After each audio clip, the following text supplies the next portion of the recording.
Kisah Randy, pemuda kaya yang dipaksa menikah. Episode 119-120.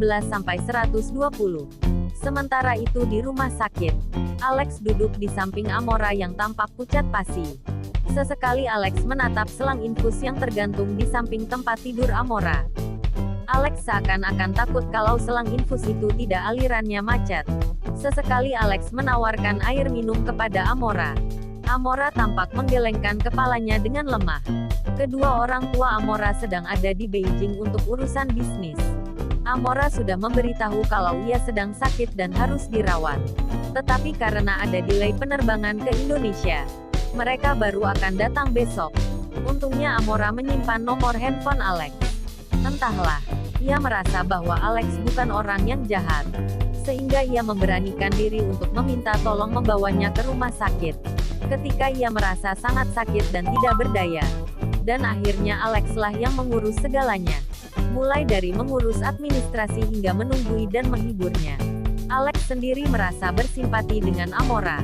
Selain karena wajahnya yang cantik dan tubuhnya yang seksi, Alex merasa satu nasib dengan Amora. Sama-sama lagi patah hati. Hanya saja kelihatannya Amora lebih parah depresinya. Dari sejak dirawat, wajah Amora tetap saja murung dan tidak mau bercerita panjang lebar. Air matanya sering mengalir tiba-tiba. Dan Alex tidak berani bertanya apapun. Alex hanya duduk saja sambil menunggu. Entahlah, Alex seakan-akan sudah mengenal Amora sejak lama. Mengapa di dunia ini harus ada cinta? Kata Amora sambil menatap Alex. Wajah Alex yang tampan itu menggeleng. Aku tidak tahu. Jawabnya pendek. Apa kamu pernah jatuh cinta? Tanya Amora. Pernah. Lagi-lagi Alex menjawab dengan pendek. Pasti cintamu sangat sukses ya. Kamu sangat tampan dan gagah seperti Tom Cruise. Umurmu juga agaknya masih muda. Kamu juga pemilik kafe. Pasti banyak yang suka padamu. Kata Amora. Alex menghela nafas. Aku hidup di dunia malam. Hanya kenal beberapa wanita. Mereka lebih menghormati sebagai kepala geng motor daripada mencintaiku sebagai seorang laki-laki. Apa? Kamu seorang kepala geng motor? Amora tampak terkejut. Mengapa? Kamu menyesal kenal denganku? Kamu jijik kepadaku? Alex malah berkata seakan menantang Amora. Aku sudah tidak akan merasa kaget mendengar berita apapun. Rasa kagetku sudah habis ketika mendengar bosku sudah menikah. Air mata Amora kembali berderai. Kamu ini sudah dewasa, tetapi kelakuan seperti anak baru gede.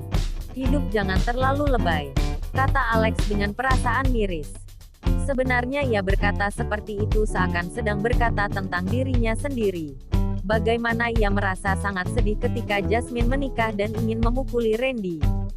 Tetapi ia kalah melawan Randy.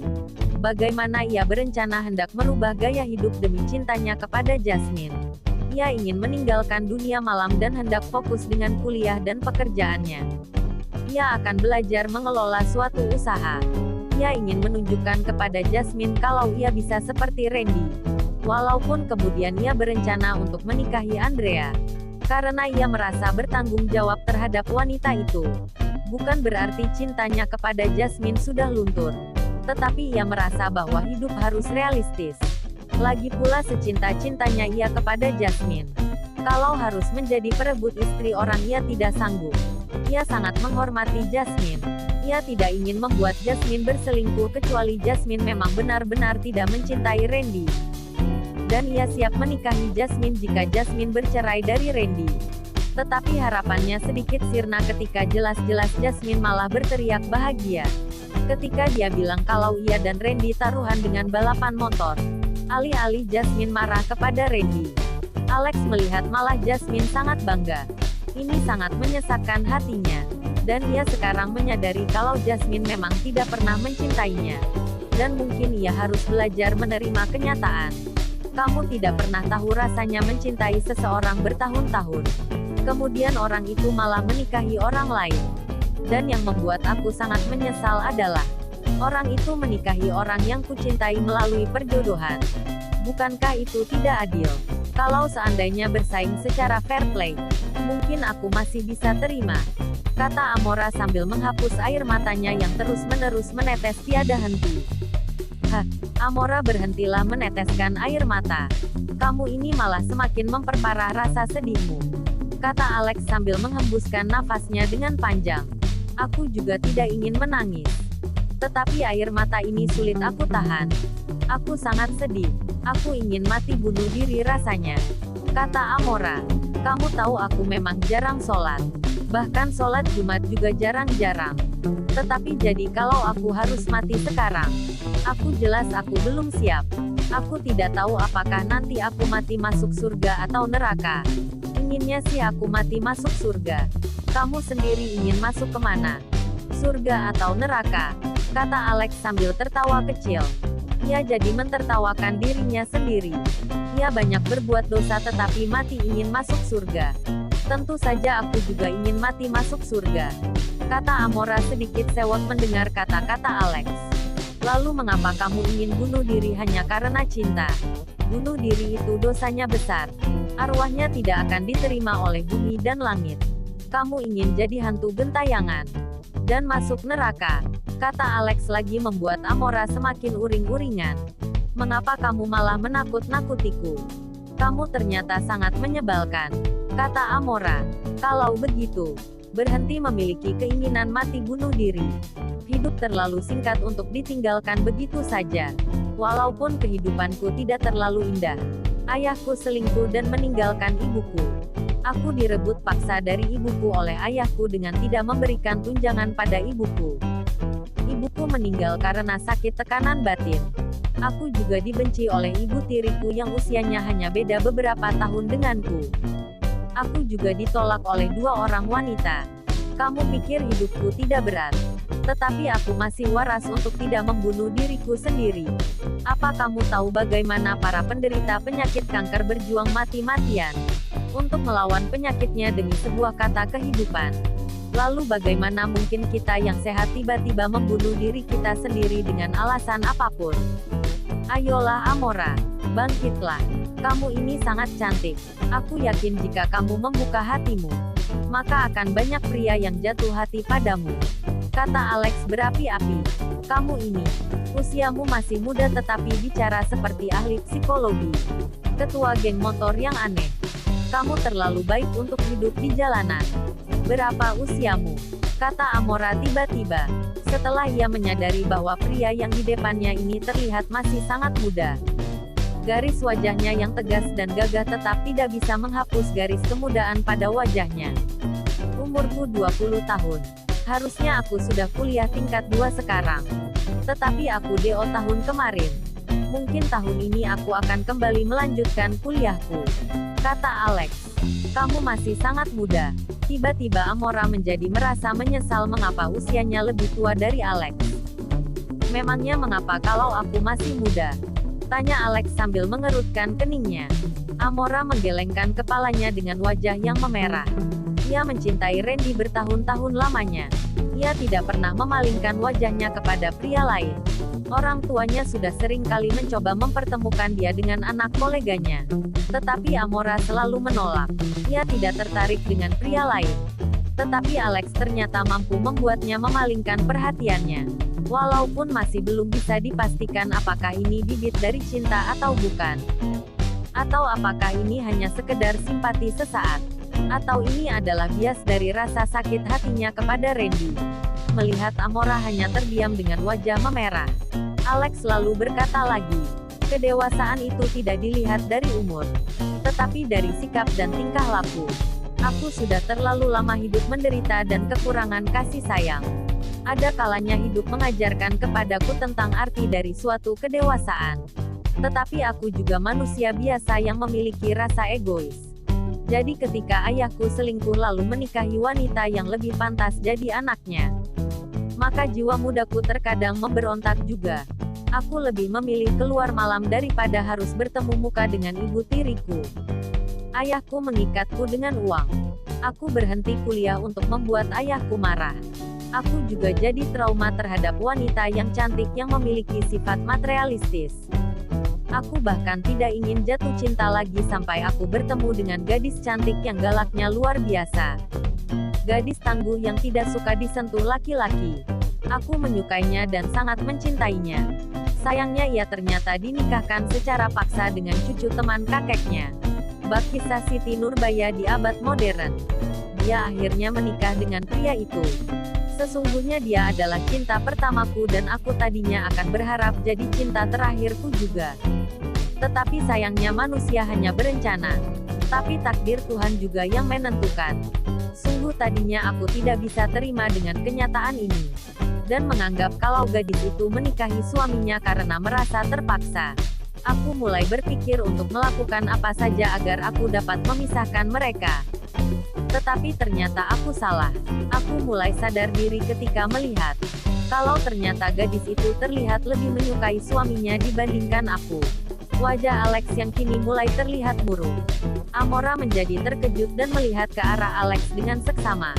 Gadis bodoh mana yang sudah menolak pria tampan di hadapannya itu? Dan mengapa gadis itu lebih mencintai suaminya dibandingkan Alex? Padahal mereka itu dijodohkan.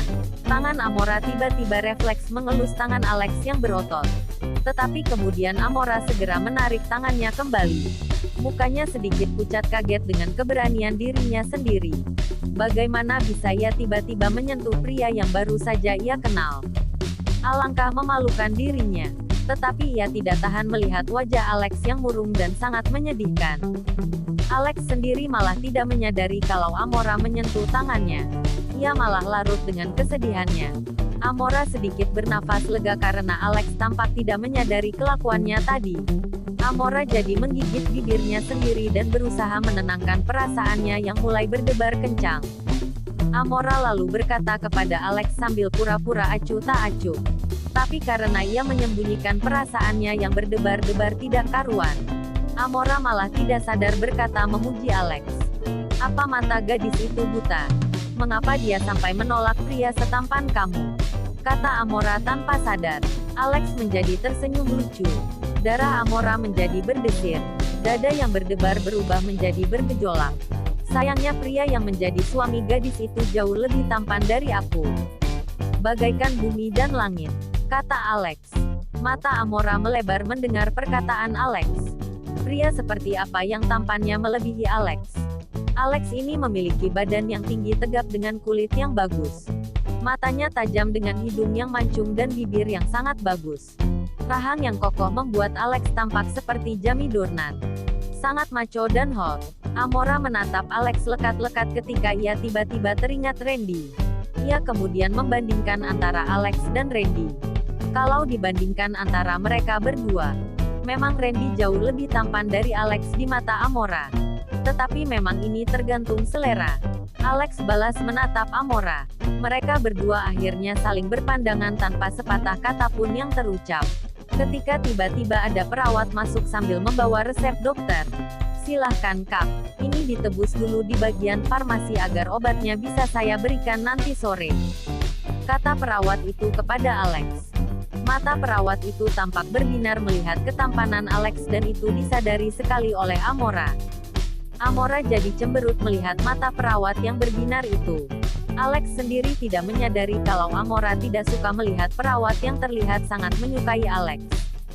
Alex berdiri dan mengambil resep itu lalu permisi mau keluar. Perawat itu tampak mengikuti gerakan Alex melalui ekor matanya. Cakep ya. Sampai mau loncat tuh mata. Kata Amora dengan sebal. Perawat itu langsung tersadar dan tersenyum. Iya sih, adik teteh tampak sangat tampan. Kata perawat itu membuat Amora langsung murka. Apa maksudnya dengan mengatakan kalau Alex itu adalah adiknya? Apa memang kelihatan banget ia lebih tua dari Alex? Tapi perawat itu tidak menaruh curiga apapun. Ia malah menulis status pasien setelah memeriksa tekanan darah dan suhu dari Amora. Amora tampak mengeratkan giginya saking kesal. Sementara itu Alex berjalan menuju ruang farmasi. Dan ia berjalan berlainan arah dengan Randy yang baru datang. Randy tidak memperhatikan orang-orang yang berpapasan dengannya. Karena ia sibuk menelpon Serena untuk menjaga kakak iparnya dengan baik. Jadilah mereka berpapasan tanpa saling menyapa. Randy berjalan diikuti anak buahnya yang berteman baik dengan Amora. Karena memang di kantor tidak semua orang menyukai Amora. Sikapnya sedikit sombong dan suka meremehkan orang lain. Walaupun sebenarnya Amora sangat baik. Alex sendiri sedang memperhatikan lembaran resep obat untuk Amora. Sehingga mereka saling berpapasan tanpa disadari. Nomor 205 kenanga. Kata Desi teman baik Amora. Randy menganggukkan kepalanya karena ia sudah diberitahu oleh Dini. Sesampainya di depan pintu, Dini mengetuk pintunya dan seorang perawat kemudian membukakan pintu. Mau menjenguk Nona Amora, kata Desi yang bertugas sebagai leader dalam acara menengok ini. Perawat itu lalu berhitung dan berkata, boleh bergantian 2 orang atau 3 orang. Kata perawat itu sambil masuk ke dalam kamar lagi. Ia sedang membereskan peralatan di bekas Amora. Setelah berunding beberapa lama, akhirnya terpilih 3 orang untuk masuk duluan. Sedang yang lainnya menunggu bergiliran termasuk Randy. Desi kemudian masuk terlebih dahulu. Amora terkejut melihat kedatangan Desi. Ia tampak sangat bahagia sahabatnya datang. Dan mereka lalu berceloteh tentang apa saja.